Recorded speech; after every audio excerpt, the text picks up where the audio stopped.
All right, so before I did start on credit, I just want to introduce myself real quick.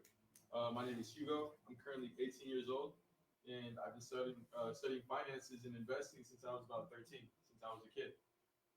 And credit, I'm sure you guys here have heard of it. You know, that's why you guys are here. Credit. Does anybody want to tell me, what you guys know of credit, or you know, anything you guys might think credit is? You need to buy a car. You need to buy a car. You need to be accepted for mortgage. For loans. What about you guys? What do you guys think about credit? Anything? What do you guys think it is? I mean, it's super important nowadays. Mhm. You need it. What about you? Kenny? What about you, bro? Yeah, well, you need it for a car, mortgage, loans, that kind of stuff, and also like your points too. Like the higher your points are, the more uh, the more reliable you seem to the person that is giving you whatever. So they know that like Yeah. their investment in you is gonna, they're gonna get their money back. Right, right. I heard once you get like a good credit, like around 720, like get that correctly, it's kind of hard to like increase your credit after that. I heard it's like once it's low you can go up, but then once it's high and good, it's like harder to move it up. Yeah, I will get into that in the Oh, further okay. slide. That's a good shout right there. That's a good one.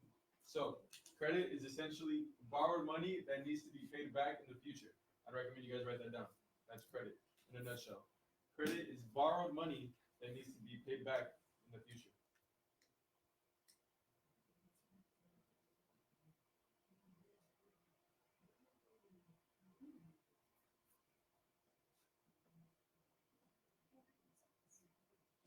Cool. And if you guys got it, just let me know so I can move forward. Oh, my Instagram like,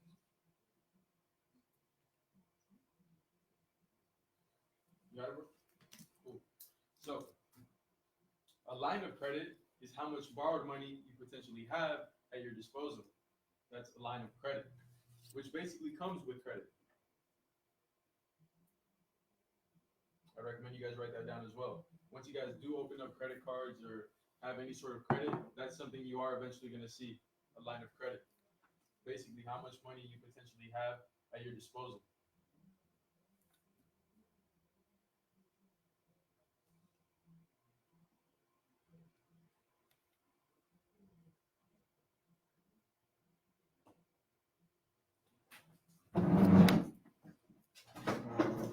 So, I actually took a screenshot of my personal credit statement on my phone for you guys to see. I know it's a little bit blurry. I didn't expect it to be this blurry, but I'll try to explain as best as I can.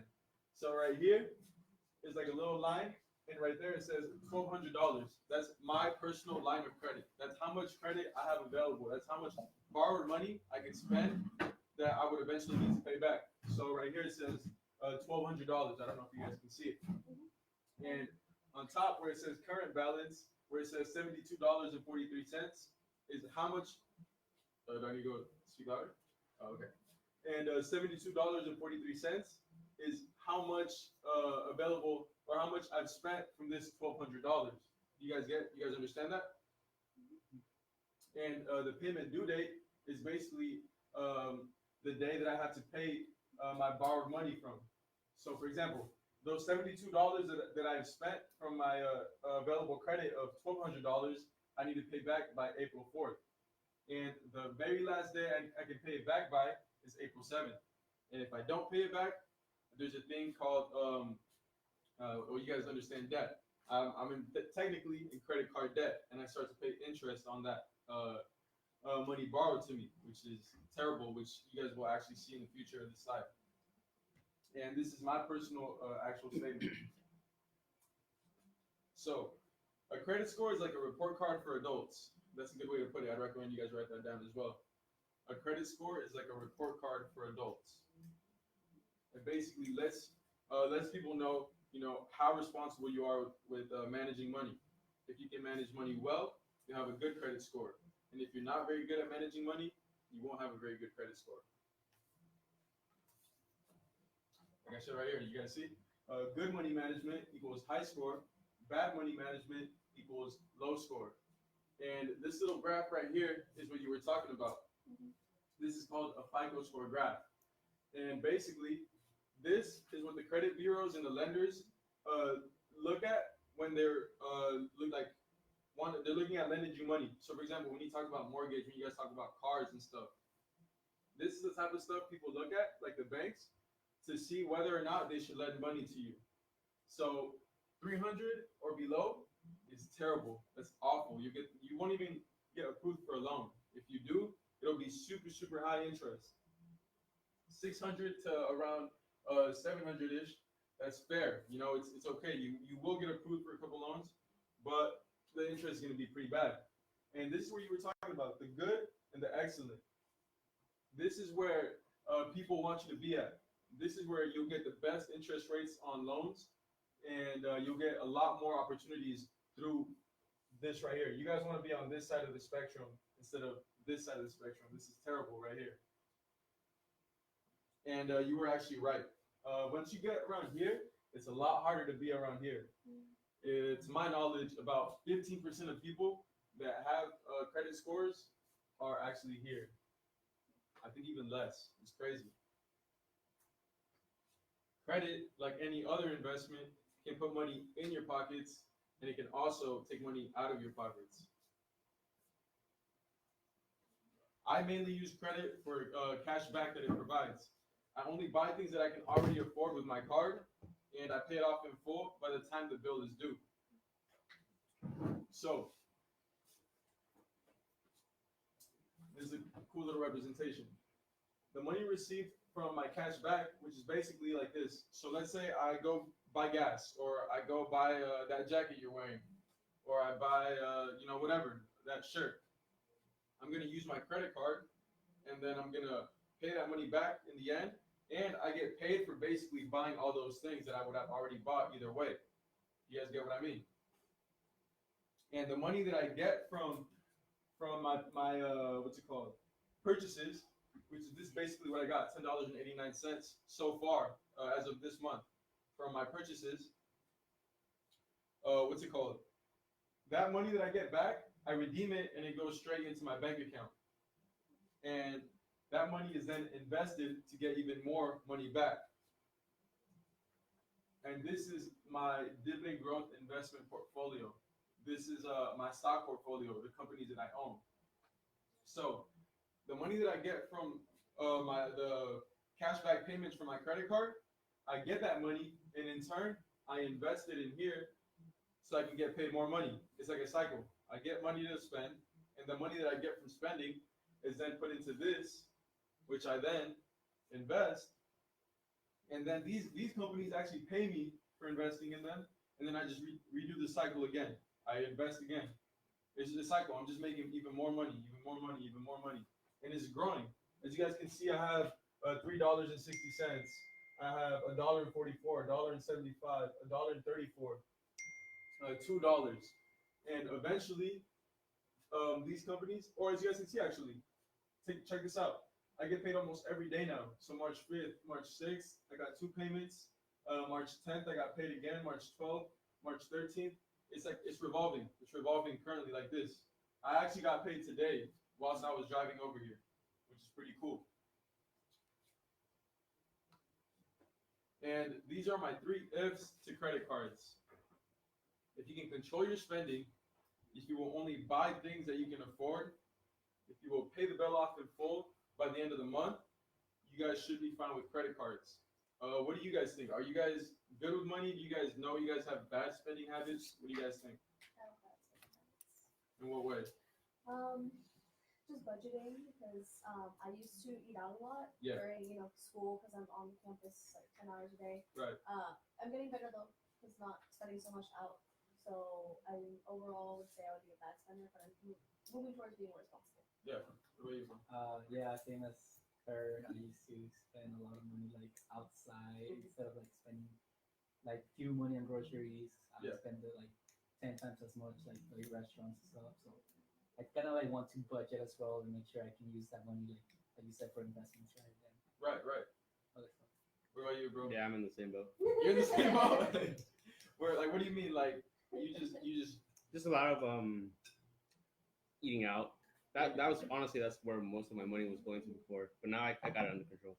But before it was bad. Yeah, most definitely. I can actually agree with you guys on that point.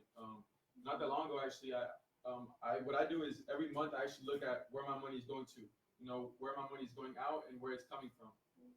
And I noticed I was eating a lot, Mexican restaurants, Chipotle, fucking In and Out, and I noticed it was actually taking the majority of my expenses. And like you guys said, I did have to cut down.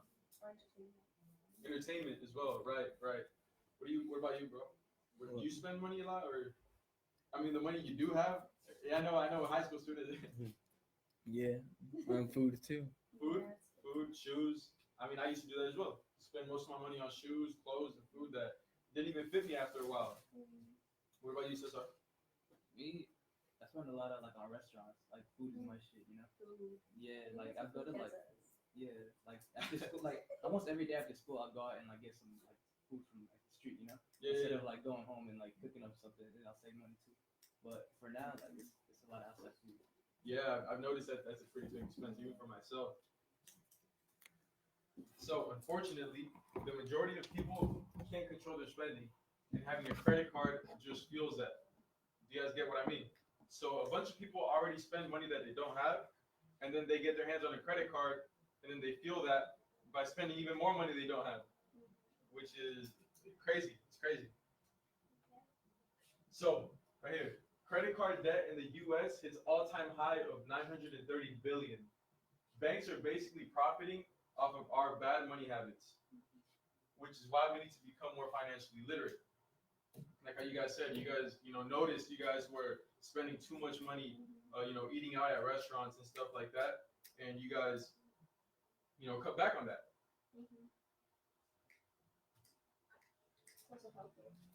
Yeah, it is. Credit card debt is one of the worst of all debts to have, right behind student loan debt, which is also a major, major problem.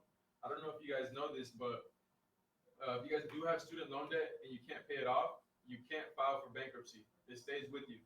And if you die, that goes straight to you guys' family. It's one of the student loan debt. It's one of, yeah, you write that down. It's crazy. Yeah, it's one of the few debts you guys can't get rid of.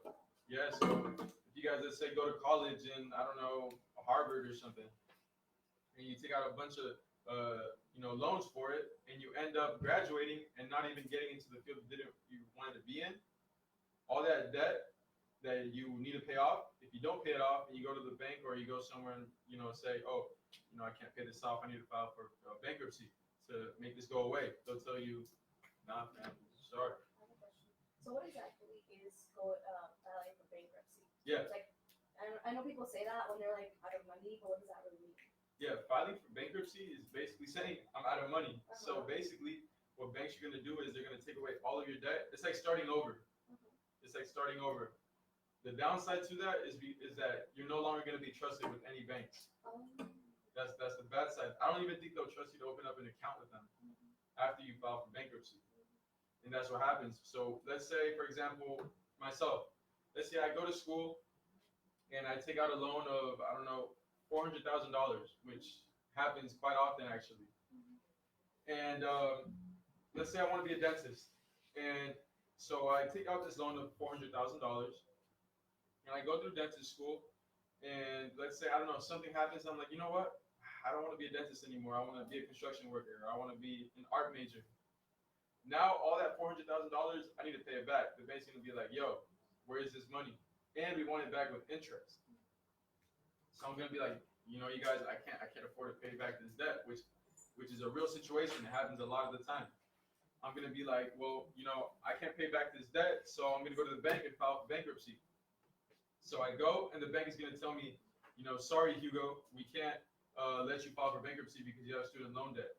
You a fuerzas, I don't know if you guys speak Spanish, but you guys, you have to pay this loan back. And let's say I fake my debt. Let's say I fake my debt and move to Cuba or something. Those loans that I had under my name are not going to go to my parents and my family members. It's crazy.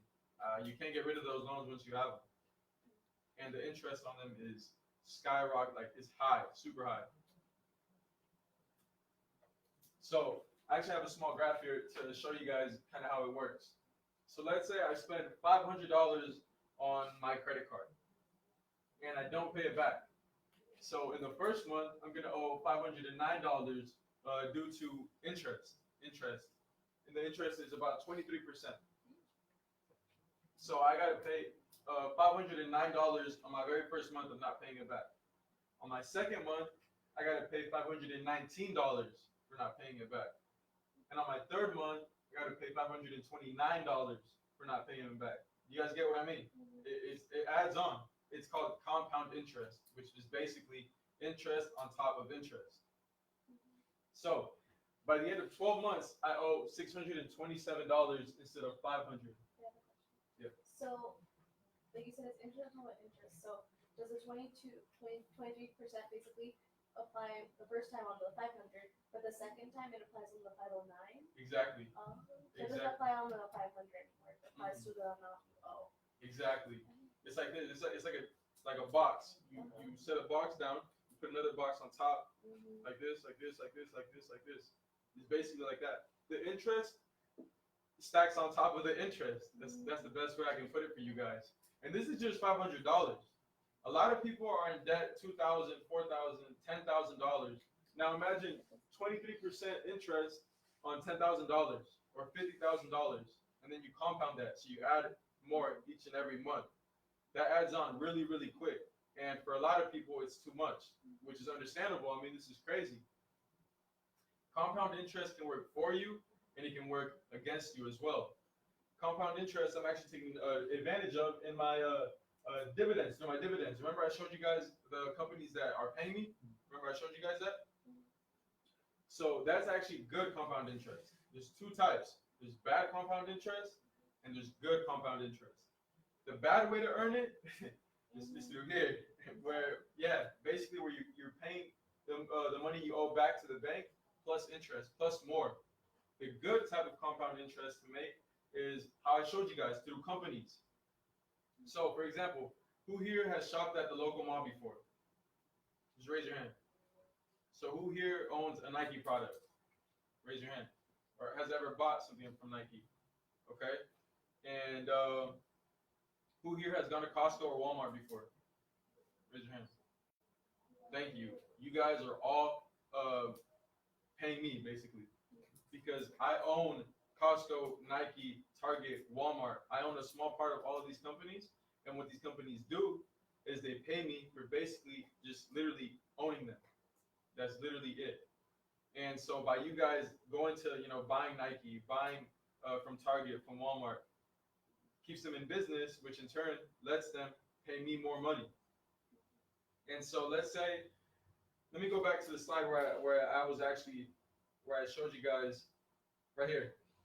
So, I don't know, Simon Property Group. These guys are the ones that own most of the malls in the United States of America. Yeah, Simon, right? You guys, I don't know if you guys have heard of them, but if you guys go into the downtown mall, it says Simon. Yeah, the Wi-Fi has a name. Exactly. Yeah, these guys own most of the malls in the United States. So, and these guys paid me $3.60. So, what do you guys think I'm gonna do with that money? Investment.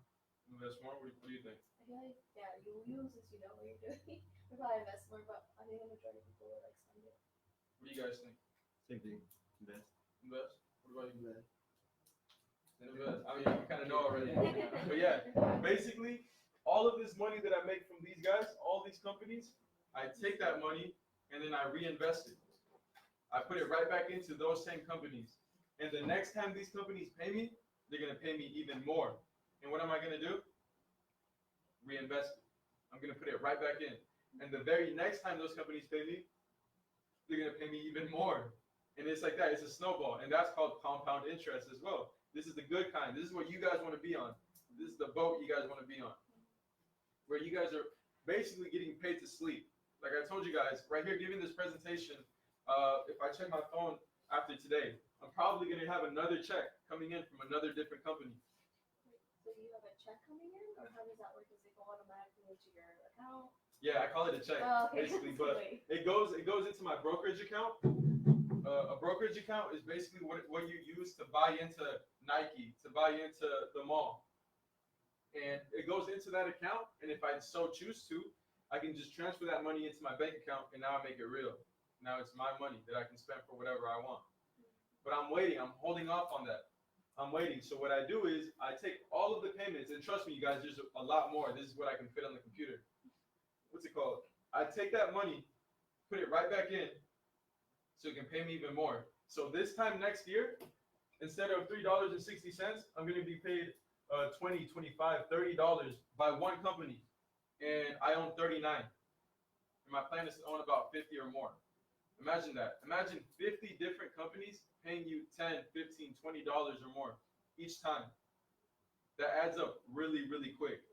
And after a while, that's gonna be enough to pay for your food, you know, pay for school, pay for your clothes, pay, you know, for whatever.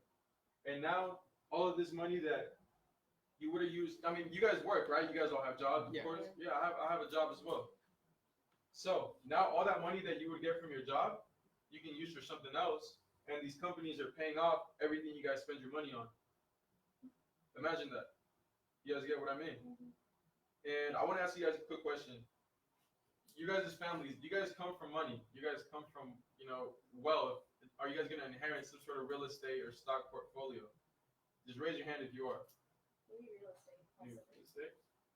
That doesn't count your home that you live in. Then no. Oh wait, yeah. Yeah, so Mexico. yeah, so I'm telling you guys, you know, a lot of our families aren't really, you know, exposed to this type of information. So how can they, in turn, be able to teach us if they themselves don't know either?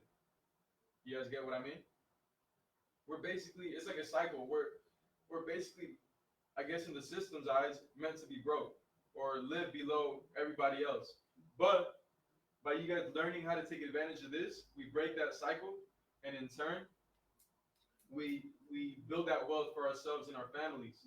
And now, you know, if you guys do have kids, they have something to pass on. You guys get what I mean?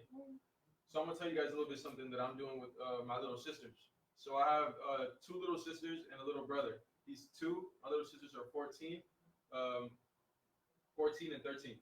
So basically what I'm doing is I'm opening up a brokerage account, basically doing the same thing for them, called a custodial account. So for example, is that your brother? Yeah. So for your brother, you can open up an account for him, even though he's underage, and you can do the exact same thing. And once he turns 18, he can take over that account from you, and now he's a whole step ahead of the game. You guys get what I mean? So whilst everybody is so when my sisters, when they graduate high school and they decide to go to college, a lot of their friends are gonna be, you know, going crazy applying for scholarships, you know, freaking out. Whilst my sisters are already gonna have a source of income working for them. You guys get what I mean? They're gonna already be miles ahead of the pack. You guys get what I mean? Yeah. Is the money, say, like, when your sisters or family are like going to college and they have all this money, and over those years, say if you say it turns into like $25 every month or something, Yeah. is that taxable? Or like, do you have to pay taxes on it? Yeah, it's capital gains tax, which is the lowest tax. Really? Capital gains. That's the type of tax you guys want to go for. Capital gains tax. Income tax is the highest. If you guys don't, and you guys work and you guys get income tax. Yeah. It seems like it only helps like the richer people that can invest. The tax system is made for the wealthier people. I'm gonna tell you guys that right now. It's not made for you guys that work jobs. You guys. So for example, when somebody says tax the rich, you guys heard that? You know, tax the rich guys and give it back to the poor people. You know what the rich people are gonna do? They're gonna find ways to avoid that, and then the people that end up suffering at the end are you guys, which sucks. And that's what happens. And yeah, this is tax, capital gains tax, which is I think 14%, if I'm correct, around there. That's the lowest. Yeah, dude. The United States loves their money. There's a saying out there that goes like this: there's 2 things guaranteed in life: death and taxes. Right. Which is true. You guys are gonna get taxed on everything. This shirt is taxed. This necklace that my family got me is taxed. Anything you guys are wearing, anything you guys have ever owned, those earbuds, that's taxed. That's money that the government is getting from all of you guys. They make sure they get their taxes. And do you guys have any questions regarding this? You know, how you can start it? Yeah. Anything. What firm are you using? It's called M1 Finance. Like what what? M1 Finance. I recommend you guys write that down. That's the brokerage. Brokerage? Yeah, that's the firm I use. It's called M1 Finance. It's an online firm, which is pretty cool. So you have to go through a brokerage to do it? Yes, You can't do it individually. you can, but it's a lot tougher. You have to drive physically to like a bank and be like, hey guys, I want to actually, write this down. So are they like, do you pay them to help you or to use their Completely free. services? Oh. Completely free. Before, check this out, you guys. I'm gonna give you guys a little bit of insight. Before, they would actually charge people to buy into companies. So let's say these guys, it costs $70. So let's say I'm a company. I want you guys to think of me as a company. And let's say you have an investment account and you want to buy into me. And so a small part of me costs $70. So brokerage would be like, oh yeah, you can buy into Hugo, but you have to pay us a little bit as well. Just cause. Literally just cause. And that was a way to keep poor people poor and only leave, the rich people to be able to buy stuff like this. So let's say I wanted to buy a small part of Google. You guys know what Google is, right? Yeah, you guys understand what Google is, of course. So Google, let's say, costs $200. And I'm like, what the heck? I want to buy into Google. They're a great company, they're cool. So let's say I have $200. They're going to be like, whoa, hold on. You owe us another $30, $40 on top of that just for helping you. And literally they don't do anything. It's just money. They just charge you extra just cause. And that was like a small barrier people had to go through to be able to do stuff like this. It was a way of keeping poor people poor. But now there's a whole tons of like brokerage accounts. There's Robinhood. I'm pretty sure you guys have heard of that. Robinhood, right? You've heard of that? Mm-hmm. Yeah, there's M1 Finance. Brokerages like that came out with free. It's called free trading, which basically means you can buy the mall, buy, Target for free. They didn't charge you anything to be able to buy into these companies as opposed to before they used to. So now, and they what's it called? They made it a lot more accessible to everybody else. And they also introduced something pretty cool called micro shares. So let's say I cost $200 to buy a small part of me. A lot of people don't have $200 because they have kids or they have other expenses, which is understandable. The cool thing now is you guys can buy into me or buy into Target or Walmart for as little as $10 now. You get what I mean? You can buy a really, really small part of Target or Walmart for $10, $15, whatever you guys can afford, which is pretty cool now. So now everybody has access to this. That's called micro shares. So is it like half a share? Yeah, you can get like a quarter of a share, a quarter of a share, which is pretty cool now. Instead of having to buy the whole thing as what you guys would have to do before, you guys can actually now buy a really, really small part of a company. So for example, the money, let's say you have $20, you can give it to your brother and be like, hey bro, can you like buy into Target for me, buy into Nike for me. And he can use those $20 to buy it in for you, which is pretty cool now. So now anybody can invest, really. It would just grow slower. It would just grow a little bit slower, exactly. But it'll be growing for sure. And what's it called? The cool thing is, even if you buy a really, really small part of a company, you still get dividends. You still get paid for doing nothing. You guys get what I mean? Any more questions? Like regarding, credit, regarding opening up an account, what type of companies to invest in, stuff like that. How I invest. I think someone, I don't think the name of the company, but I think they said that you can owe money if you buy it. It was like, I don't know, someone said something like that. I'm like, that doesn't make sense if you buy a share, that you end up owing money because it goes down in price. Someone said something like that. Or maybe if like a stock drops, then Yeah, you lose then money you like owe that. money instead of getting money. So I was like, I don't think that's how it If works. you lose money. Yeah, I If you just think you lose lose me. I don't think you have to pay. You don't owe money. Yeah, you don't owe money in the Okay, stock someone market. said that. I was like, I don't know what that sounds. Are you guys familiar with the stock market? Very little. Very little. Very little? I mean, we talked about it in like one class in high school, and we pretended to Right. buy shares, and then at the end they were like, "Here's $1,000. How much did you make?" And most of us lost money. Really? I mean, it was like one class in high school when they had to teach us. They were like, Okay. "Here you go, go at it." Really? So we all of us just kind of fake invested. It was like a game, Yeah, it was like a game. an online game. Yeah. An online game? It was Yeah, an online game. Basically, you have like fake money, and then you invest in companies, and then later on, your stock is really good or does bad. Yeah. But- Like a simulation. It was like a simulation basically. But it was like, I mean, at least for me, it was really short, so Yeah, me too. didn't It was really like a get to class. learn much. Okay. It was like here's a class we have kind of mandatory you have to show you, and then you graduate. Okay. Yeah, I actually do. Looking for you guys to actually have a presentation on the stock market that if you guys want, you guys can actually look into. I'll present it to And, you one guys. more thing I just want to add. Yeah. For the brokerage and the firm, like I recommend you guys go find a firm that like doesn't charge commission or like is like tax a little. Is it like tax as little as possible? Like tax a little as little as possible for like the shares. Not the better That's one. called a commission. Yeah, commission. for the That's commission. the thing I was talking to you guys about. That doesn't charge commission because I went to RCU and I was telling them like, hey, I want to buy stocks, and they're telling me like, yeah, we can help you, but it's gonna cost $50 a On share on top. So if I want to buy like a $3 share and like say like a small company, I have to pay $53 now because I want to get RCU to do a form. We So can do that with the online ones, Yeah, right? so For free. that's what I'm saying. Like, Exactly. it'd be better to do it online for free rather than going to like a bank and like them helping you out. That's exactly how it was before, and now a whole bunch of firms are switching because now they're realizing what the heck, we're losing a lot of money.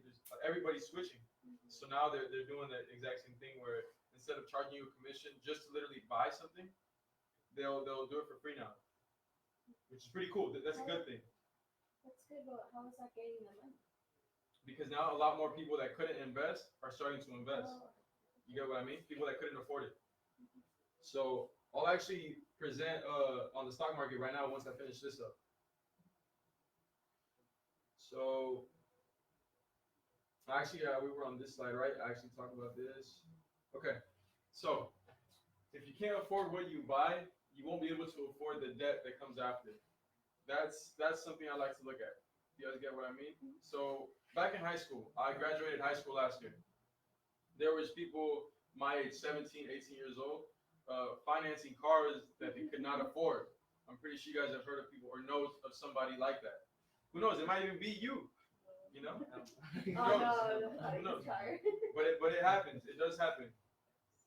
And so what happens is a lot of people buy into things they can't afford, and then when it comes time to pay them, they're like, "What the heck? I don't even have the money for that." You guys get what I mean? That happens happens way too often. It sucks to admit, but it happens a lot. So what people will do is they'll look at that nice little Gucci belt and they'll be like, "Man, I know I don't have the money for it, but what are my friends gonna think when I wear it, when I have it on my waist?" And then they use a credit card. They're like, "You know what? I'll just swipe this. It's cool." So they'll swipe the credit card, buy the belt, and by the end of the month, when it's time to pay, that Gucci belt back, they're like, "Oh, I don't have this money. I don't have this money." And then that's when the debt starts. What about because it's minimum payments? What are those then? That's the minimum you can pay Yeah. before they start charging you interest. But it's recommended to pay off the full thing because the minimum payments are exactly that, minimum payments. So it starts to add up, and the minimum payments get bigger and bigger, and then before you know it, you can't even afford the minimum payments. You guys get what I mean? So like a $200 bill would end up costing, even with you just paying the minimum payments, would end up like $300-400. Exactly. It will end up costing you more. And that's just one purchase. Now let's say you guys buy a belt, you guys buy that new t-shirt you guys like, that it's a Versace shirt that costs $400-500. And then let's say after that you swipe the card and buy a new TV you can't afford. And then you buy, I don't know, new Jordans you guys can't afford. That adds up really, really quick. Credit cards are one of the many tools out there that can work for you if they're used correctly. You guys get what I mean? If they're used correctly. And I think that should be the end. And if you guys do have any questions regarding credit cards, anything at all, I'll be happy to help you guys out. I've heard of, because I do have a credit card that I got like years ago, like 2-3 years ago, that with Ready Credit Union. Yeah. But I've heard that I haven't gone back and like say, hey, can I update this or whatever? Right. Where they can I have a $200 limit, and I really want to, because like I said earlier, I'm not good with money very much. So like keep it at the 200, but I hear that people go to the bank and like modify it, where they can get like a $500 limit or $2K limit, and I'm like, so you can't do that? Yes. I wouldn't want to, because I know myself, but. Yes. If anything, when the bank sees you, and let's say he's the bank, and I go up to him, and let's say I have a $200 limit, and I'm like, "Hey, bro, can I raise up my limit to $1,000? The bank will be like, yes, we'll even raise it up to 2,000, 4,000, because they know that you guys are eventually gonna mess up, and that you're gonna owe them money. You guys get what I mean? They love it when you guys say, hey, can I raise up my limit to $4,000, $5,000? Because they know if this guy could barely handle $200, what about when I give him 10,000, 15,000? And that happens a lot more often than, like I said. This is why, before I recommend, if you guys aren't very good with money, I'd recommend learning money management skills and then deciding to open up a credit card or deciding to, up your limit a little bit. You get what I mean? Yes, I have anything like recently keep that too. No, yeah, seriously, that's very good because a lot of people are in denial. When people tell them, hey, you're not very good with money, they'll get pissed at you and be like, no, like, shut up. Not even. And that happens. That happens a lot more than you guys might think. And what about you guys? You guys have any questions? Do you guys have credit cards? I have a credit card. You have a credit card? What's the limit? I just bought a. Mhm. I make T-shirts, so I bought three machines just to make T-shirts. So it's basically that's my investment. I'm in debt right now, but I'm eventually gonna pay it back with all the T-shirts that I'm making. Mm-hmm. What about you, bro? Do you have a credit card? I do, yeah. What do you use it for? I usually like mainly on gas and food. That's it. Like I don't buy something that's like over the limit of my budget. I usually buy it like 100 and less because I know for a fact that if you do 300 and above, it can be a little risky. Yeah. If you don't have much money in the bank, it could be a little bit risky. Well, it doesn't really because he rarely uses credit cards just because of like this whole situation how it's very easy to like mess up. So he's been telling me to like just use it for like the essentials that you would already buy, like not anything like new shoes, new clothes. Like if you're already gonna buy gas, put gas on it. If you're already gonna buy food, put food on it, or like bills. So that's what he uses it for. What about you, bro? You have a credit card? With me? Yeah. No, I don't think you can yet. No, I don't have one yet. I was looking into the RCU credit builder card because I want to, start like take it out and build credit. Yeah. But no, right now. No. Yeah, I'd recommend, for example, for yourself. You said you are in debt right now. Yeah. I'd recommend for you pay off that debt first before you decide to make investments. Oh, for sure. I'd Yeah. for surely 100% recommend that for you. Mhm. Make sure you have those debts paid off, and then you can start investing. Because I don't know, it just doesn't feel right, in my opinion, to have money invested, and then anything you make from that is eventually going to your debt. Mhm. You get what I mean? Yeah. That's why that's some good advice I was given as well, that I would recommend for you guys as well. If you guys are in debt right now, I recommend you guys pay that off completely before you do end up investing. And that's actually pretty cool, bro. The T-shirts. Mhm. I'm actually looking into making a clothing brand. Oh, really? Yeah. Nice. And I have one more question. Going back to Go ahead. the credit score and like if you're trying to upgrade your limit. Yeah. Didn't the banks also look into your credit score before they upped your limit too? Or does that correlate at all? Like your credit score and them and how much is on your card? No, sometimes they'll look at you and for them, more debt is better because they know, this guy's gonna mess up and he's gonna eventually end up paying. So sometimes it really just depends. Sometimes they'll actually ask you, hey, like, what's your credit looking like? What's your credit score? Sometimes I've seen it happen before because I'll go to the bank. I go to the bank often and I see it happen before. Like I talk to the guys and they tell me, no, sometimes we don't even ask them. We'll raise it up. We'll raise it up. I have a question that just popped up. Because one of my friends was looking into buying a car, and so they had to go to different dealerships and like get their credit checked. Right. But like he was saying, how you don't want to do that very much because your credit goes down when they check it.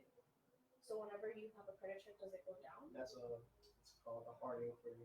Like they check your credit and it does go down, but there's Why ways does to it go prevent it. down? Because it's like I don't get why it goes down if you're just checking on it. it's not You know? it's not how would you say like they basically do inquiries. Inquiries is where they look at your credit and then it's like this weird government like policy thing. It's like every time you look at your credit, it always goes down unless you have this app connected to your bank directly that lets you check it for free. Then you can check it as many times. Like Capital One, they have this integrated app called Credit Wise, I think, and you can check your credit as many times as you want, but it updates every month or every bi-weekly, and that's a way you can check your credit. But when the banks actually do it, they have a weird way of processing it, so that's why. Yeah, it's crazy. I just don't understand why Yeah. it goes down when they check it. Have you considered investing on Charmin or any like toilet paper company lately? Oh, Charmin? Yeah. Actually, I own the company that owns Charmin. Oh, there you go. You get what I mean? Yeah. Parent company. Yeah, the parent company, exactly. It's called I own Procter and Gamble and Kimberly Clark. Both of those guys own a whole bunch of different types of stuff. They own yeah, Procter and Gamble. They own baby stuff. They own tissue paper. They own women's stuff. They own everything. Everything. I mean, basically, I'm getting paid. By these people fighting each other in Costco, trying to buy toilet paper and hand sanitizers. I'm basically sitting at my house like, thank you guys for fighting each other. Right. You get what I mean? These guys are scrounging to pick up. It's like the gold rush. Are you guys familiar with the gold rush?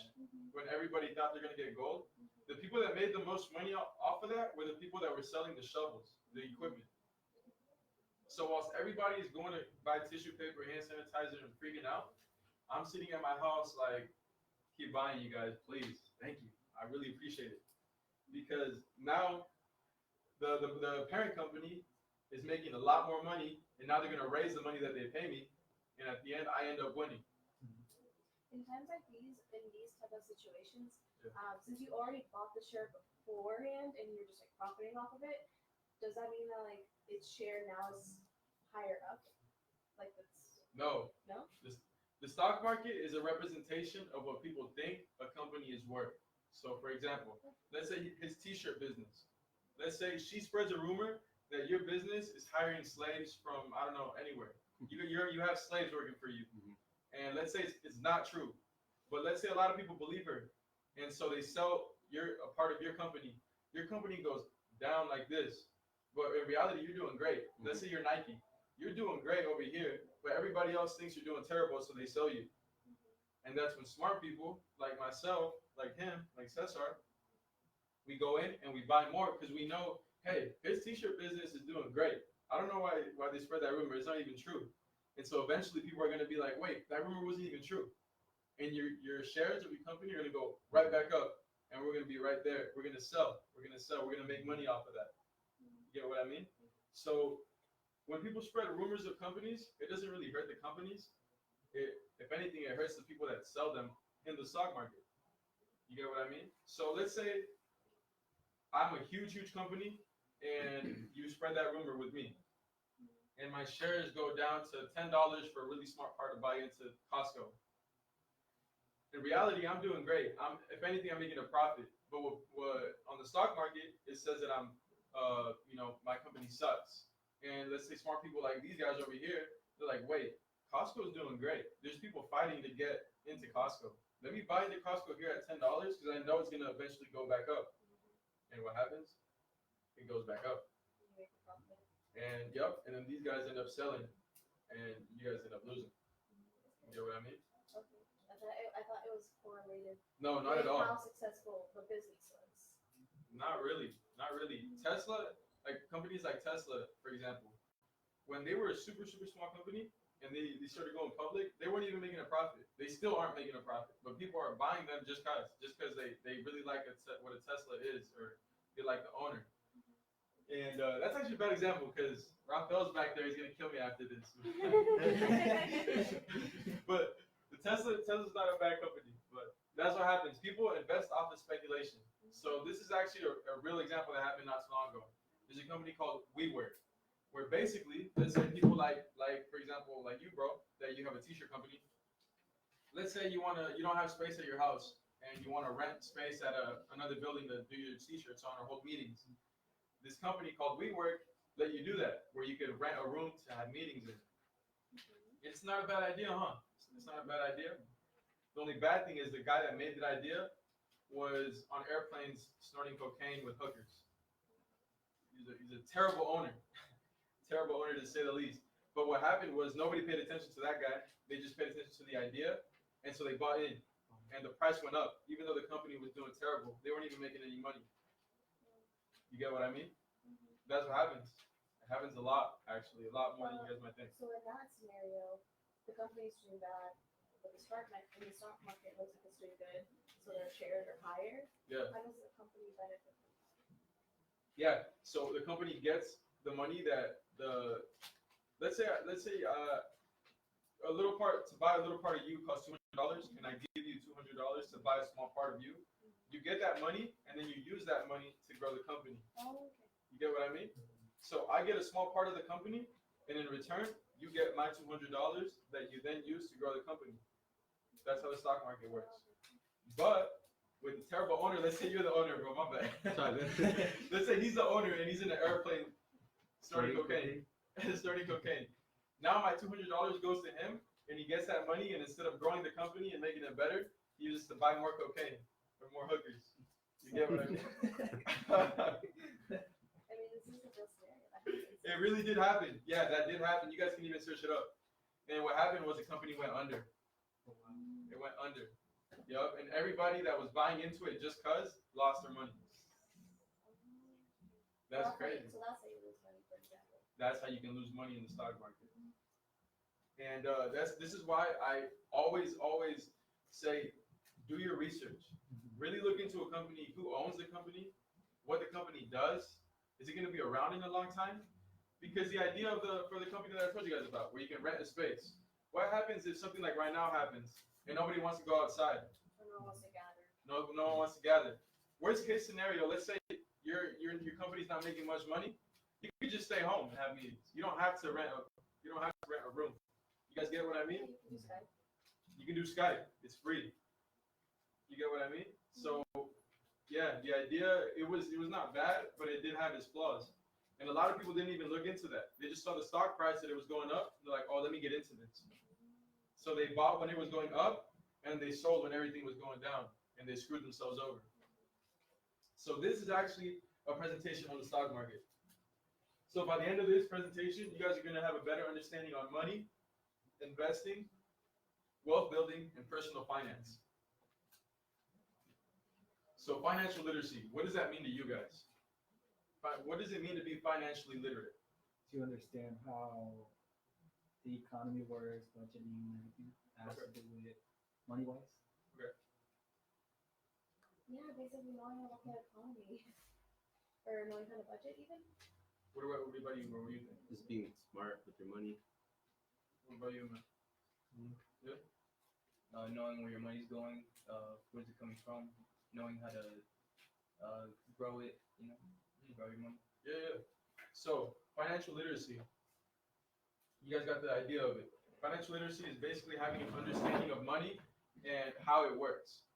Financial literacy equals an understanding of money and how it works. So, why is money important? I'm pretty sure you guys know a couple reasons why, but why do you guys think money is important to you? I'll start here. Because it's needed for everything. You need it for everything. You need it to, pretty much survive. So. What about you? Need to live. Yeah, same thing. I mean, that's what the world is built on. It's money. World is built on money. That's what you need to survive. Yeah. Why do you think money is important? This is just a place for like trading and bartering that we used to before and putting like monetary value into something that's just piece of paper. Yeah. You guys all know why money is important. It's why we go to school. You get what I mean? We go to school to have a better job. To what? Get more money. It all falls down to money. Money is important. So we use money every single day, yet we know so little of it. Who knows what this is? Periodic table, huh? Periodic table? You get taught this in high school. Yeah. Who knows what this is? Pi, right? Pi, I think it's like National Pi Day today, I think, or not that long ago. Oh yeah, what's today? It's Yesterday? today, huh? Today or yesterday? Yesterday. Oh, Yeah, one of those. March 3rd. What day is it today? 15, 14. Oh, it was yesterday. it's today, huh? Today. Oh, It's today. today. Today, Today is National Pi Day. Hey. Yup.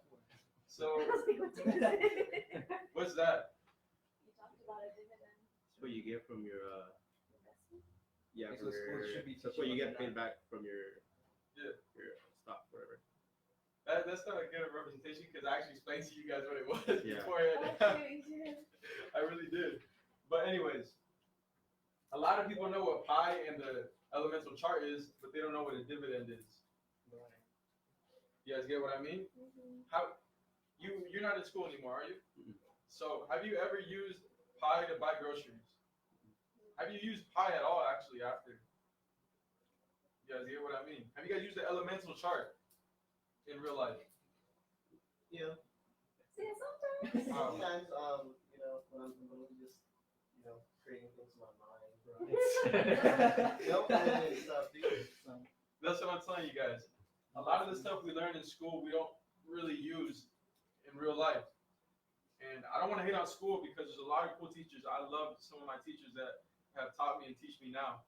But it's true. In school, you guys don't learn very many things you're going to use in real life, which kind of sucks. So, that's it. A dividend is money paid regularly that you don't have to actively work for. And this, again, is another picture of a few of the companies that pay me. So, AT&T, you guys know AT&T. Realty Income Corp, that's a really interesting company. So, Realty Income Corp, these guys own over 4,000 real estate properties in the entire United States. On top of that, they own hundreds of real estate properties in Europe. On top of that, they own hundreds of real estate properties in South America. Safe to say, these guys are good. Realty Income Corp is pretty good. You know, they're doing well for themselves. What's that red? Right here? It says red 10 cents. Yeah. Toronto Dominion. These guys are one of the biggest banks in Canada, which I'm invested in. All of these companies I'm invested in. So these guys, since they're not technically in the United States, they get taxed on top of what's it called? What they pay me. So I got paid 67 cents. They took out 10 cents from that 67 cents, just because it's a foreign country, or not foreign country, but foreign. You guys get what I mean. So one way to be able to receive dividends through the stock, or my bad, let me start over. One way to be able to receive dividends is through the stock market. And I'm pretty sure you guys have heard of this, the New York Stock Exchange. So, the stock market. The stock market is where investors go to buy and sell small parts of companies. If you guys don't really know what the stock market is, that's basically what it is in a nutshell. Where investors go to buy and sell small parts of companies. And it's where companies go to raise money in order to grow their business. You guys get what I mean? So now you're actually, you can think of it like this. You're a bank now, and then the companies are looking for your money now. So now you're playing reverse roles. Now you're giving out money to the bank. Or now you're the bank, actually. You're giving out money to everybody else. You guys get what I mean? So I guess you could say that the roles are reversed. Yeah. Is there a certain number of stocks, shares for companies? Like say we're only selling 200 shares. That's it. Or is it like infinite? No. There's actually a certain number of shares you can actually buy. But the bigger the company, the more shares are rotated. Because shares are sold and bought every single day. Oh. You get what I mean? But So there's a set amount. there's a set amount. So let's say as a big company, I say, I want to give out 300,000 shares of my company. Now you can buy those 300,000 shares. But now those shares, because there's a lot of investors out there, they're bought and sold every single day. You get what I mean? So they're always in rotation because so many people own them. Is that something that the companies just make up? They're like 300,000, 100. I don't know. Is it? I What do you don't mean? know. What do you mean make up? Shares. Yeah, because you're buying, at that point, you're buying a small percentage of the company. You get what I mean? Okay, so it's a percentage. It's a percentage. So let's say I want to grow more money, or you want to grow more money for the t-shirt business. So you go public on the stock market. And now everybody here sitting here can buy a little bit into you. You say, I'm going to put 20% of my business on the stock market. So now you put a certain amount of shares that add up to 20% of your business to be able to be in the stock market. You get what I mean? Yeah. So who knows who these guys are? Shout it out. Puma. Right. It's Nike. You guys know who Nike is. Tesla. You guys know who Tesla is, of course. Yeah. Rafael over there is geeking out. So, stocks are like people. This is how I look at my stocks. Some people are crazy, wild, and unpredictable, like Tesla. And some people are more mellow, calm, and steady, like Nike. And what I mean by this is when Tesla goes down in price, it goes down hundreds of dollars. It goes down $300, $200 in a day. When Nike goes down in price, it goes down $10, $4, $5. You get what I mean? Tesla is that crazy person we all know. They're crazy. They're unpredictable. You don't know what they're gonna do. They're bipolar. You don't know if they're happy or they're sad. You don't really know.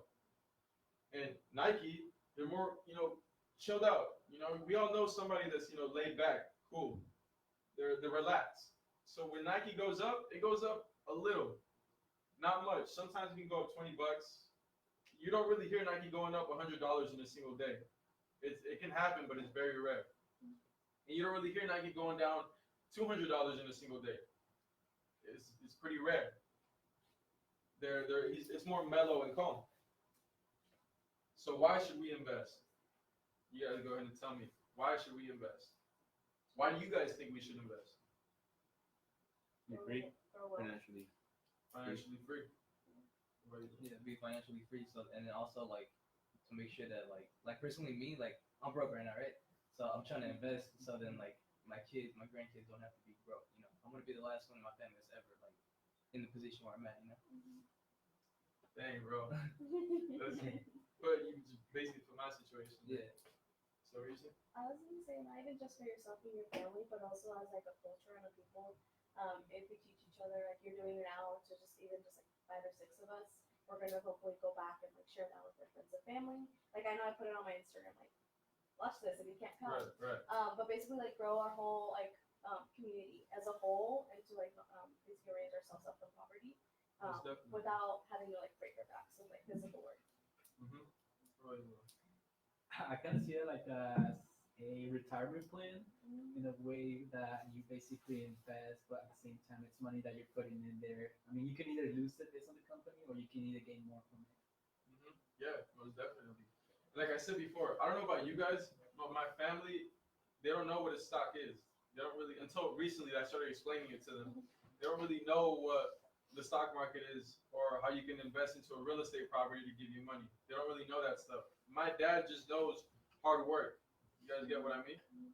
They just know hard work. So nobody teaches them. So that's why it's our job to learn so that in turn we can break that cycle and then teach everybody else. You get what I mean? You, bro. I bet you if you go up to one of your friends and you ask them, should I, do you know what the stock market is? You know what a dividend is? They're going to look at you with a blank face. You get what I mean? But if you tell them, hey, bro, you know what Corona, you know what a Corona is? Or do you know what, I don't know, Gucci is? They're going to be like, oh, yeah, I know what that is. You get what I mean? And by knowing this stuff, you benefit from it by, having this knowledge to use, making that money, how you guys were talking about financial freedom, and also in turn, bless you, in turn, being able to teach others. You get what I mean? This just helps everybody once you know. And here's a couple reasons for me to have extra sources of income. I learned in the 2008 recession. You guys lived through that, huh? I was about 9 or 10 years old in that, and my dad lost his job. And at 10 years old, I noticed the importance of money. I noticed that if you don't have any money coming in, you're screwed. You're gonna struggle. And I noticed that at 10 years old. For retirement, like how you said, bro, retirement. Actually, a crazy stat for you guys, over 60% of Americans now don't have enough money to retire, which is crazy. And to cover expenses. You guys know what I mean? Like if I want to buy this shirt, now my companies can pay this shirt for me. So that money that I would spend myself is now being spent by Coca-Cola and AT&T to buy this shirt, which is pretty cool. And to beat inflation. Who here knows about inflation? You know about inflation? What about you, bro? Little bit, but I probably wouldn't be able to Explain it. explain it too well. You guys are gonna learn something new today, man.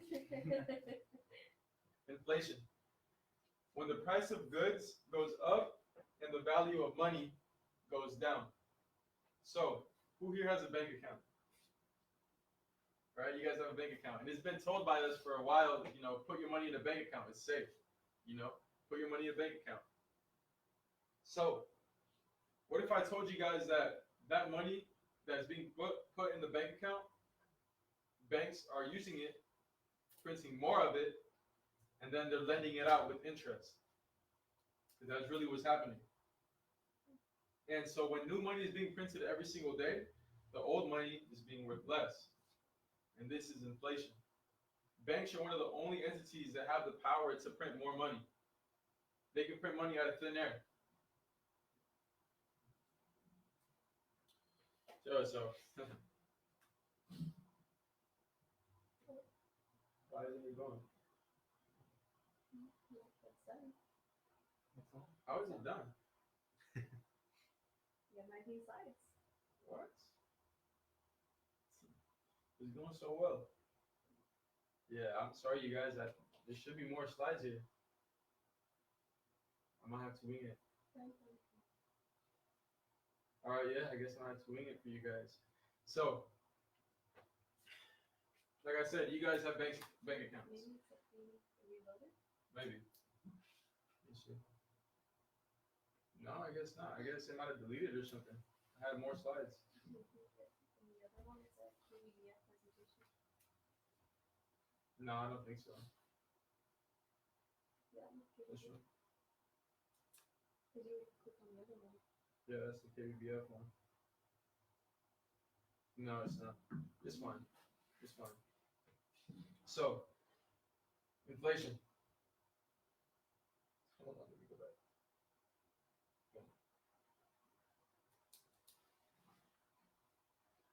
Okay. Okay, so inflation. Inflation is basically when the price of goods goes up and the value of money goes down. And so, inflation is about 3% every single year, which basically means, let's say, a pack of gum that this year would cost $1, next year is going to cost $1.03. And the year after that is going to cost $1.06. And the year after that is going to go higher and higher and higher. And that might not seem like a lot. You know, what, 3 cents? What is that going to do? It's whatever. But now, add compound interest to that, which basically means the year before that is now added on top of this. The interest or the inflation rate from last year is added on top of this current one. So now it's 6%, 7%. It goes up. It's compounded. So now that adds up. Not only just that, now everything that you guys have ever bought or will buy this year or the next year is going to go up in price a little bit. Those earrings you have, that notebook, that wallet, that jacket, your t-shirts, they're all going to go up in price, everything. And you start to feel it real quick. And that's inflation. And a good way to fight inflation is investing your money. Because who here has a savings account in a bank at the bank? How much interest are you guys making on that? I don't even know. Few cents, maybe it's $1. That's What about you, bro? Are you familiar with how much you're making off your bank account? Mm-mm. It's about 0.03 cents. That's the national average for the bank account, your savings account. 0.03 cents. That's about what? A dime, a couple quarters maybe? A year. Which is crazy. That's absurd. So you're losing money by putting all of your money in a bank account. Something that I do is I don't put a lot of my money in my bank account. Most of it goes to my investments because I'm beating inflation through that.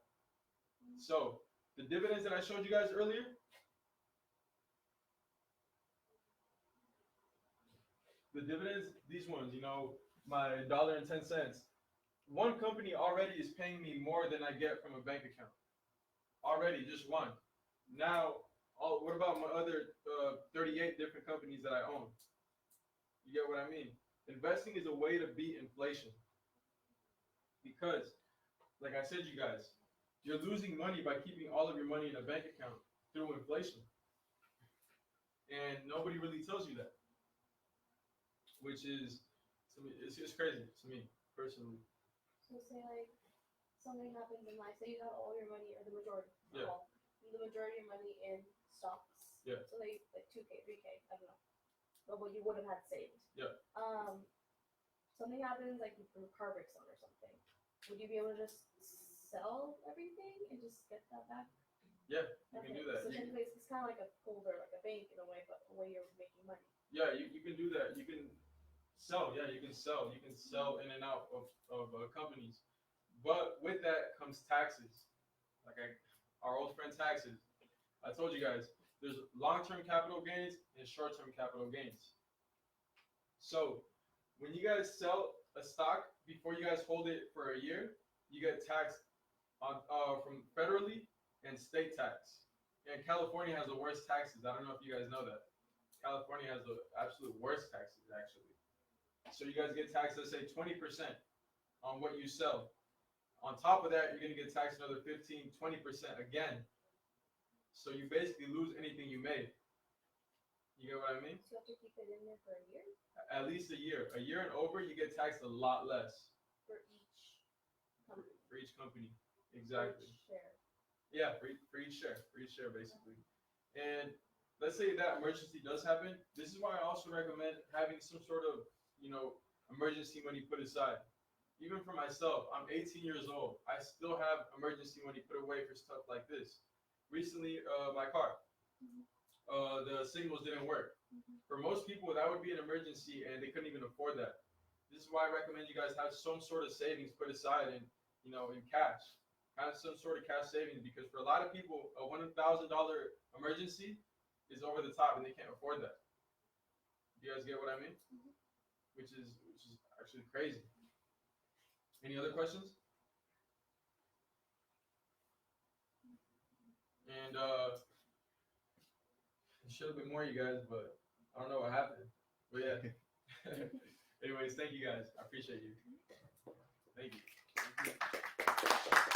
Bro, you look like one of my cousins. Yeah? Yeah, I swear to God. Maybe I'm your cousin. Who knows? But who knows? But yeah, thank you guys. I really appreciate it. Sure. Thank you.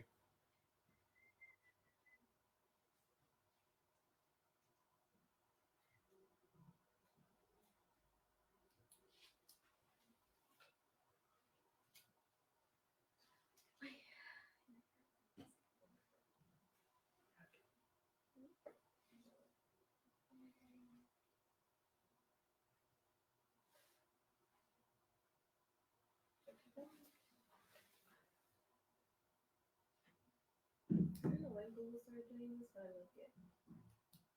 It's also kind of weird.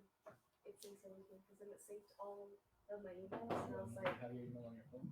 I do, but that I didn't let it sync because I have the Metro my work one, and at one point it was syncing all of them with my phone, and I had to allow permission to sync the two of them, and it synced, and I was like, Oh, I know.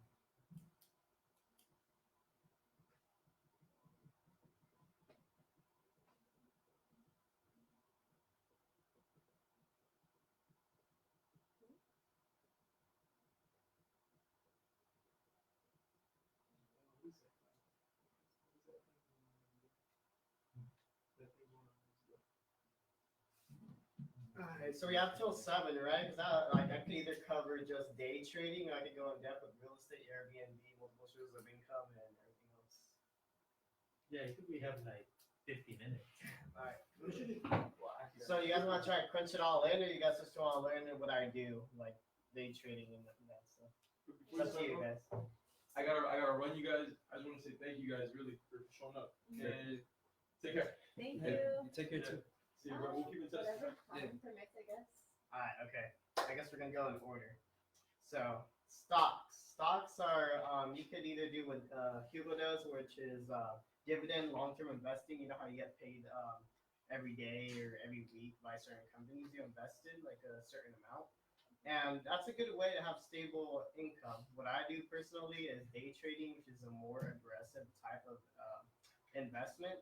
You basically hold positions of either a stock or a currency pair. Basically, if it's like the British pound against the dollar, you know how if a peso is worth less than $1 in Mexico. Basically, You could do any of those for like a short or long term, and you can make a good amount of profit. But it also requires a bit of more capital than if you were doing dividend investing. For stock day trading, like I said before, you can do growth investment, long term holding. If you do research on a company and you see that they may be profitable for a long term, you can also just trade it short term, which is having a lot of knowledge in how the price moves and just analyzing. But that sort of concept takes a while to learn. But it's a good way to create income if you know what you're doing. Because if you have an account with $1,000 or so, you could probably have a return if you're experienced enough of like 500 or $1,000 in a day. So it's a more aggressive type of income. Yeah. So it's similar to what Hugo said. It's similar, yeah, but it's like Would you get taxed? Since yeah, you would get taxed, especially if you make a lot more, like 100K or so a month. Okay, because you had just said Yeah. that if you don't keep it for you get big tax. Yeah. Basically, day trading is like getting in and out of the market real quick. It's like, oh, I got the bag, I gotta get out. It's like not waiting that long because, like, for me, I'm kind of impatient, so I'm like, yeah, I'd rather do day trading. It's more high risk, but it's rewarding at the same time. Like gambling. Gambling in a sense where you're more like, Control it. yeah, you're more in control. There's different types of investments. These are investment funds, which are like funds or capital that you have that you give to a certain CPA accountant or someone that knows how to invest your money wisely. I suggest you guys write that one down. And what they do is basically invest your money for you. They have certain techniques or strategies that they would give you a return on investment over a certain period of time. Also goes the same for ETFs, exchange traded funds. They basically do the same thing.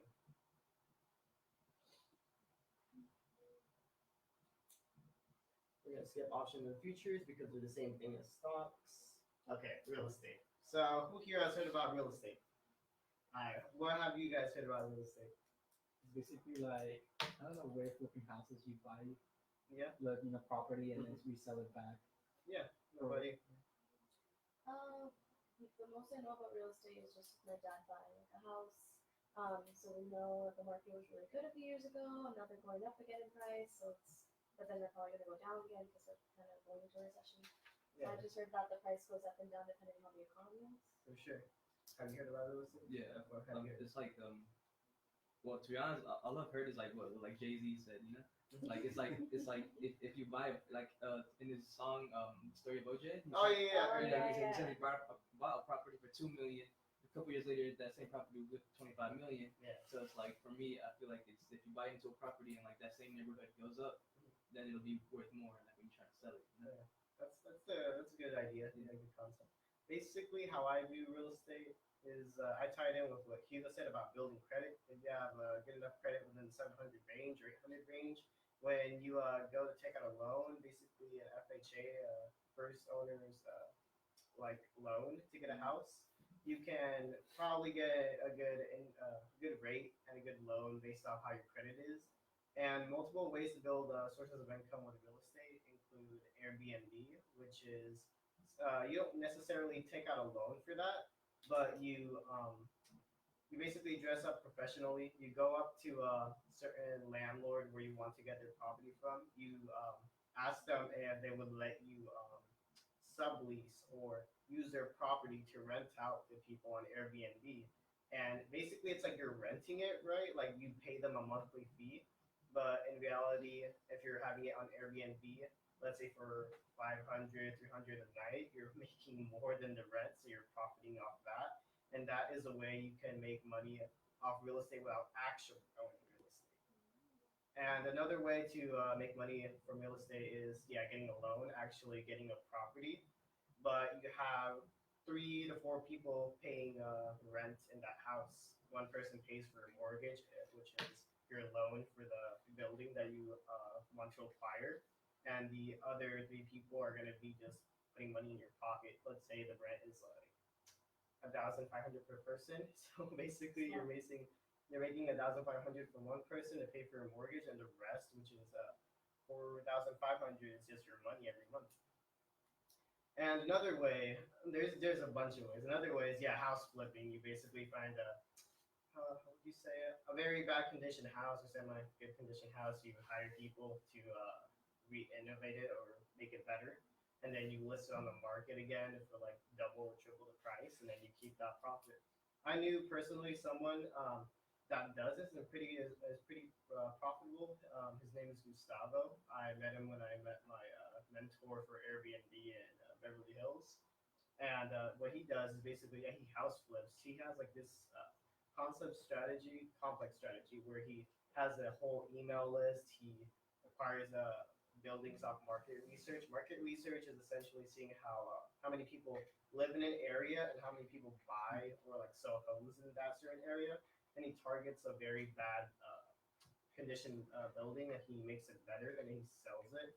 I think he told me like that's pretty profitable, but you have to be okay with not making money for some months. Because he went like 3 to 4 months without making money, and then after those 3 to 4 months, he made like 200,000 or 1,000. So you have to be okay with not making money for like a couple of months.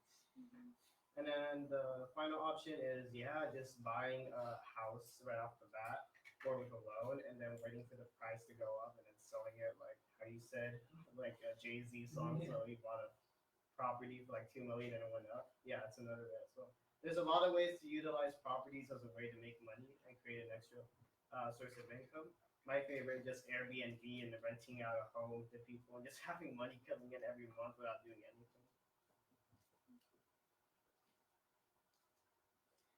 Credit, you already covered it. Yeah, day trading. So day trading, some people may find it boring because they just think it's sitting behind a computer all day, just looking at how a certain stock or currency is moving up and down. But in reality, day trading can be fun if you understand what's going on. You do a lot of chart analysis. Have you guys seen how stocks move like in a line graph or anything like that?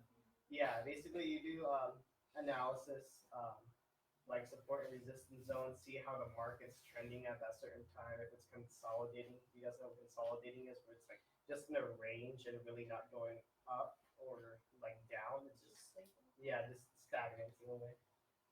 And day trading is pretty rewarding, as I would say, but there's also risk involved. You can lose money, you can make money, but as long as you're consistent and disciplined, you can make money.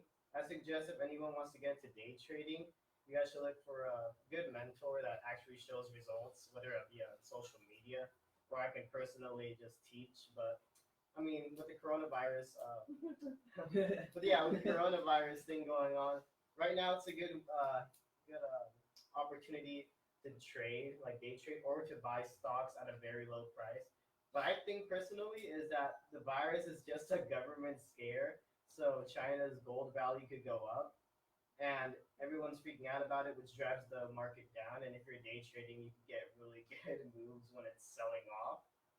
So it's a good way to make money. Like I would suggest if you guys don't want to be out of a job or anything when something like this is going on, to like get into like investing into stocks or trading, because that could be a source of income you guys can have whenever like you guys are out of a job for like any type of reason like this. Like the fires or Yeah. when power outages. Yeah. So have you heard about day trading? Yeah. What have you heard about it? Pretty much what you said so far. For sure, for sure. Yeah, just like how you're talking right there, like psychology and patience. Like you can't, be quick to sell when you see the red line. Yeah, you gotta be disciplined in a way, because if you're doing it just to, get rich quick, you're probably gonna lose a lot of money because you're trying to flip a $1,000 account to like 20,000 in a day, which is, I mean, it's realistic for people that know what they're doing, but if you're barely new into the game, it's not as realistic. You're probably gonna end up losing unless you get lucky. But yeah, I mean, it's a good thing to try out if you guys want to do it on paper trading or demo trading, just getting a hands on and see if you guys like it. But also, you could look at a mentor. I could also teach, which I would have to schedule around just like this break that I have off or in summer, and I could just teach you guys personally. It's not as complex as it looks. It's complex at first glance, but trust me, once you get like understanding of like what it is, it's very simple. I wouldn't say simple. The market's not simple. They're gonna humble you. All right, cryptocurrency. Who knows about cryptocurrency? I Alright, heard about it. go ahead. Anyone else will speak about I it. remember when cryptocurrencies are basically like cyber money, basically money that's not really legit, like you can't really feel it or give it to someone. It's really based digitally. I Yeah. remember when Bitcoin was really low. It was like 2013 or Yeah. 2014.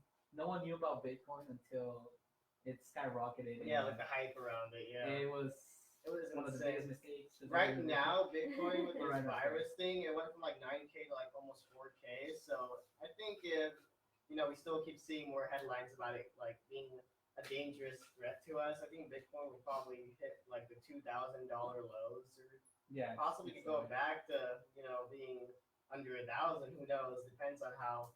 For one share. I mean, yeah, it's one position. Yeah. So basically, like if we see more virus things going on, we can expect it to go lower, especially for all cryptocurrencies, because since Bitcoin is the leading cryptocurrency in the market, and its cap is, I guess, solely reliant on how much Bitcoin is worth. You can see a bunch of other cryptos going down, and like you said, like the share, it's basically how you buy crypto. Like you buy one share at like $900 or more. But there's some cryptos are like 10 cents. So you can buy a lot of that. And then when the market corrects itself and starts going back up, like Bitcoin, if it starts going back up to 9,000, every crypto is going to start going back up. So if you buy like 10-cent ones or the 5-cent ones, you can load up on those and then just ride it all the way up. And then you guys could probably turn like $20 into like 100 something or more. It's a good investment to go into. I wouldn't suggest trading this because you can blow your account. You could go from like $1,000 to zero real quick. But if you guys want to do it long term, I suggest you guys research into crypto and just load up on the cheap ones if you guys can. What's that? Oh wait, where were we? Oh, what are blue chip stocks? Blue chip stocks, they're like good performing companies, like Fortune 500 companies. Alright, so retirement. Who has heard of the Roth IRA and the 401k? What have you guys heard about it? Usually they're very well like advertised by banks. Mhm. However, they don't tend to put as much of in depth about it. But I know Yeah. it's like it's a retirement plan where you tend to put like based on how much money you want to put it over the years, and it'll increase over time. Yeah. For later, when you're like retiring from your career, you get that money back. Yeah, but yeah, that's pretty much it. Yeah, you basically have it's like a savings account in a way, but it's like if you have a 401k, I believe you don't get taxed when you take it out. If you have a Roth IRA, that's a personal retirement account that you put your own money in. It's not employer based. It's like if you're self-employed, that gets taxed sadly. The 401k, I saw this post on Instagram where it's like. I'm not really sure if the 401k is managed by banks, but since the coronavirus thing was happening, this guy posted that the 401ks are basically like screwed because if some people have their 401ks managed to make more money by these investors, they probably lost a lot of money. So I mean, a 401k is not a bad thing. It's a good thing to max it out every year, so you guys have a good retirement thing going on. By the time you guys get old and you guys don't want to work anymore, you guys have that. And also, if you get into investing into real estate, Airbnb, day trading, or stocks, or your own company, like you're making T-shirts, you have a lot of money coming in, even if you're old and you don't want to work anymore. Especially if you have employees, you got the business going on and on and on. So, what exactly is like the 401k? I know it's like retirement fund. Is Oh, the yeah, one where like they take away a little bit of your check? Yeah. The 401k is employer based. You're working for somebody, and they take out a certain chunk of your paycheck and how do you say, deposit it into your 401k, and that's how it grows over time. The Roth IRA is like if you're self-employed, you're the one that's making money by yourself. That's your own retirement account that you put your whatever you want into it, but that gets taxed opposed to a 401k that doesn't get taxed after like you reach like 60. Yeah. And yeah, that's about it. This is one of my friend's other slides. Any questions about anything I talked about so far?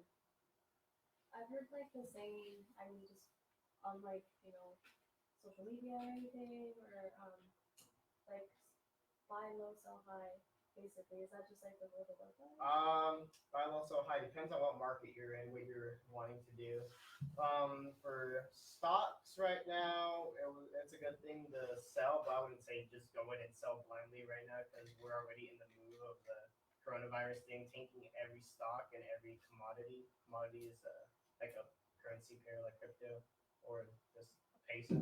So I wouldn't say hop into the hype of selling everything right now just because everyone is, because you could get caught in a correction. Let's say a correction is when a fundamental is a news source that comes out, and for example, they say that the coronavirus, they found a cure for it, or a lot of people have recovered. Instead of it, instead of the stock market or any financial market still dumping down and selling off, it could go into a correction where it starts going back up again. And the people that hop into the selling train of it going down can, get stuck and they can lose a lot of money since it corrects itself and it goes back up because of the fundamental of it saying that the virus isn't as deadly as it was said to be before. So people would sell usually when it's going down, just not lose as much money. Yeah, So say like the share was like $50, they bought it. if you few were months early ago. to catch on, yeah. But also it comes to evaluating the stock or currency pair, basically researching or doing a technical analysis and seeing how price is moving at the time. That's how I would say to go about it. And for real estate, buying low, selling high, it also comes into like if you're in a recession or the economy is tanking, you would wait until the prices are low for real estate, and then you buy low and then you sell high when the economy is back up. That's what they mean by selling high. I mean selling what words are it? Yeah, So selling you say selling high and buying low. Yeah, yeah. That's what they mean. Not just blindly selling high and buying low. You have to also just do your research. Any other questions? I would think Hugo covered this, but inquiries. How you said that if like your credit score goes down. Yeah, I don't get that. Okay, so you can check your credit score with third-party apps on the App Store for free, right? But when the bank or a loaner directly does it, they process it through their bank. They're the ones like they're actually doing it directly to see if you're eligible for a loan or something like that.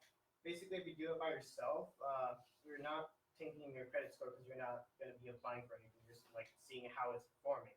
If you're a bank and you're checking somebody else's credit score for a new credit card, a loan for a car, a loan for a property, it's direct. So that's why your credit score tanks because they're doing it because they're going to do something with it.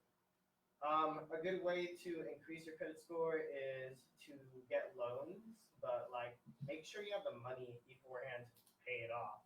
If you're getting, let's say, a Tesla, they have pretty cheap financing. Make sure you have the money for the Tesla before you finance, so you're secure and actually building your credit up over a long period of time.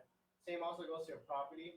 For property, I would say it's different in a way because you can just how would you say, get the property by putting 10 to 30% down, but it's going to be paying for itself over time. So that's a great way to build credit too, because you're getting something very, very big that's going to be paying for itself over time. So you wouldn't suggest like going on and opening a ton of credit cards? You could do that, but I would suggest if you get a lot of credit cards from the same bank, that you ask them to, instead of opening a lot of hard inquiries on your credit, to merge them all into one. So it's just one inquiry, and let's say you get like 12. It's not 12 separate inquiries, and your credit score tanks. They're all merged into one.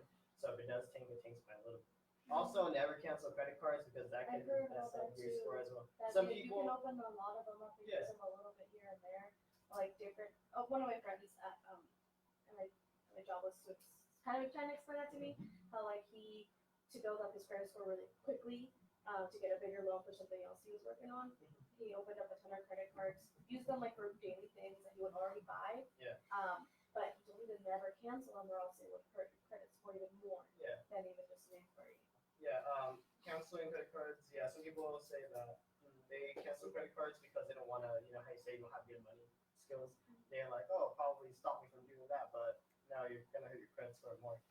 I would say to have more credit cards at an early age because the older your credit is, the higher your credit score gets.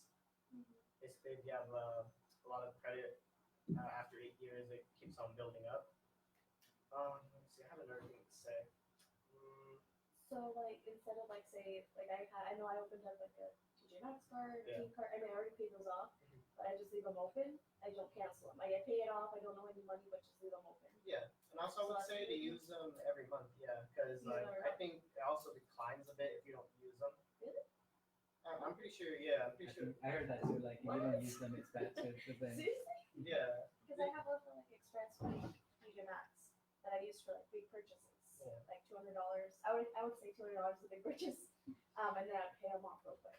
Yeah, I would say if you're doing that, yeah, go ahead, use them like once a month at least. Yeah, but I mean, you don't have to be obligated to. Even if it's a small purchase, just use it like once a month.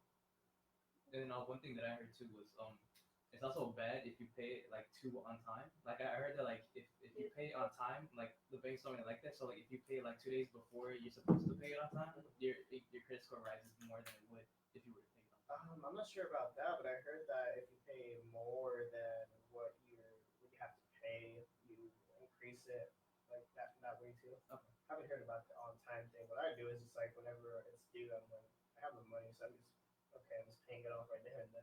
For sure. Any other questions? Anything? I'm pretty sure I can answer like anything.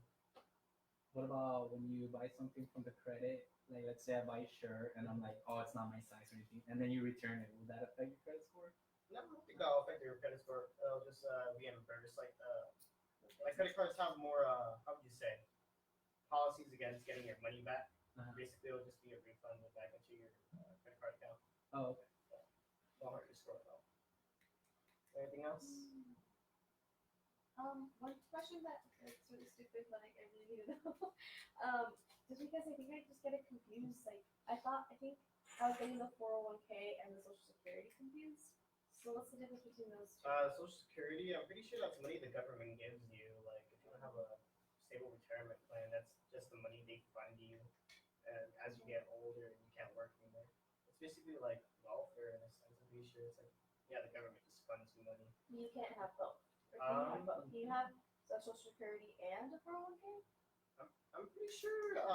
Yeah. Yeah. Yeah, because Yeah. Okay.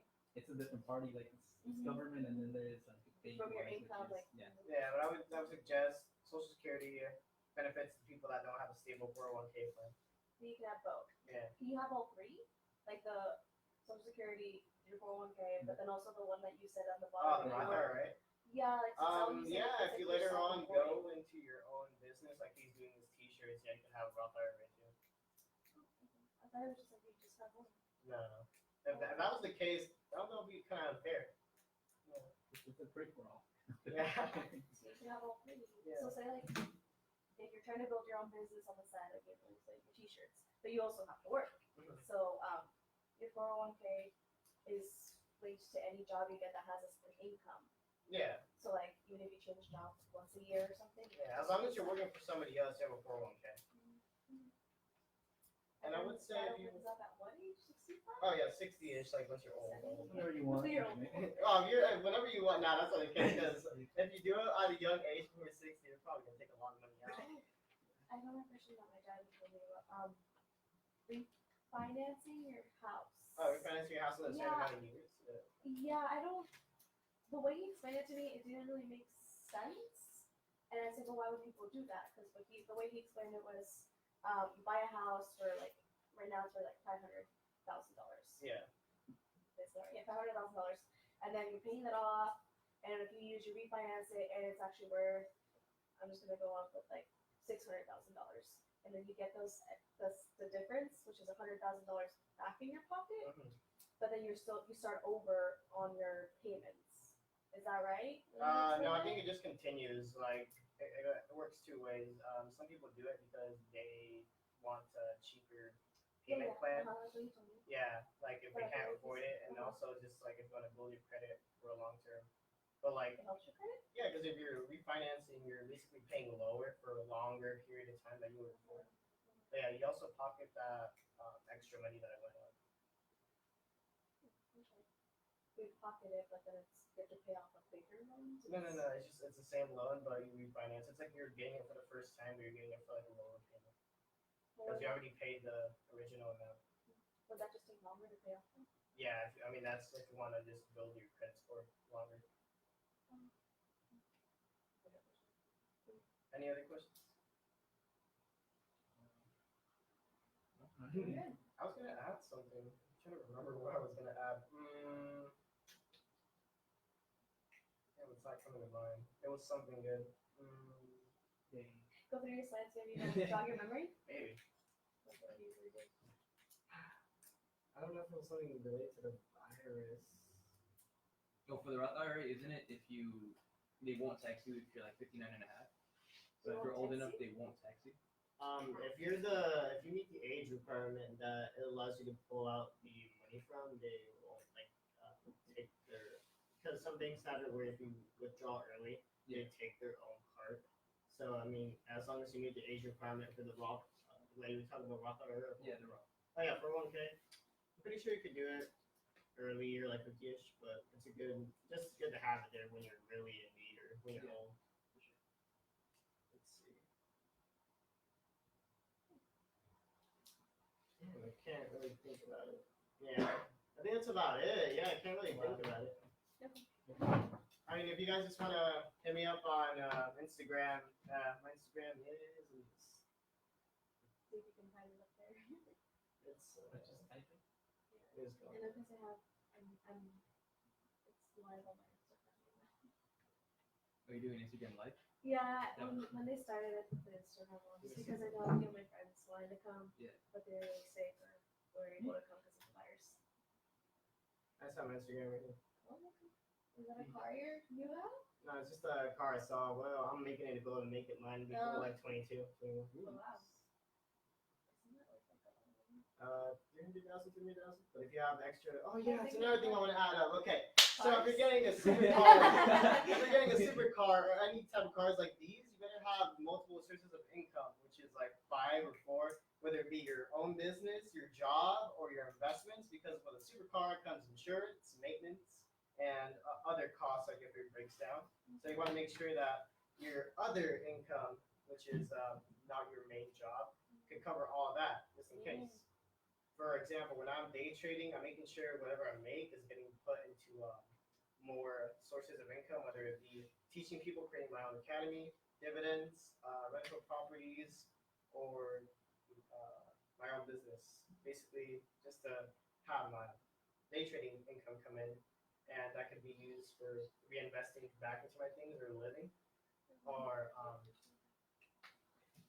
like I lost train of thought. Yeah, it could be used for investing back into my other things that'll make me more money or just my own personal expenses.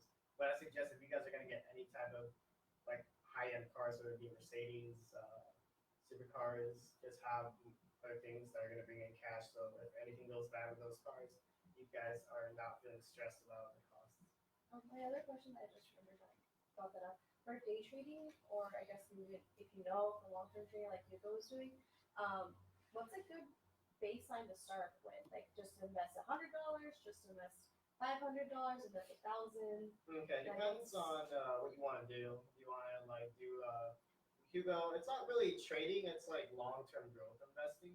If you want to do that, I suggest start with 100-ish, $100.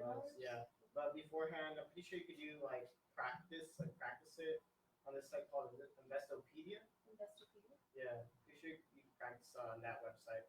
But yeah, don't do anything big until you're confident and you know what you're doing. Until you're Warren Buffett. Yeah. You gotta be educated first before you guys dive into any of it. That's how I would go about it. So like a couple $100. Yep. $100, yeah. My other question was that since people said that, and you said that you get taxed if you don't leave it in there for a year, is it worth, like, depending on how much you make, how much is the tax compared to how much you make? You know? How so? Because you say, like, Oh, maybe you earn $100 a day or something, and then how much do you get taxed on that since you didn't keep it in the. Oh, it depends on like how much you make. It's like since you said the capital gains are lower, depends on how much you make. I mean, if you guys want to prevent taxes overall, like being I said 14%. If you guys want to lower it to 10% or something, yeah, it's called creating your own business, and it's called registering it as an LLC. It's like a company term. I think it's $2,000 to start it. Basically, if you have a business under that and it's something related to how you're making your money, You can also lower your taxes and your capital gains like that. It's also good to find a good CPA. CPA is an accountant to handle all that for you, and you can lower your taxes a lot. But it is worth like the money you make with like with this tax. Yeah. But I mean, it's not always that bad as long as you know how to lower it. It's pretty good. Any other questions? I think we're good. Yeah. Okay, thank you. Thank you.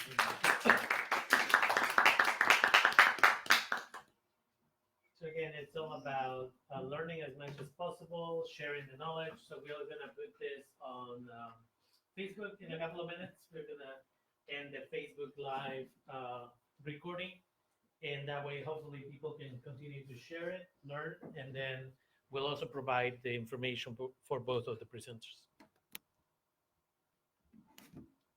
Oh my god, I didn't say. You're welcome. Keep this. Yeah.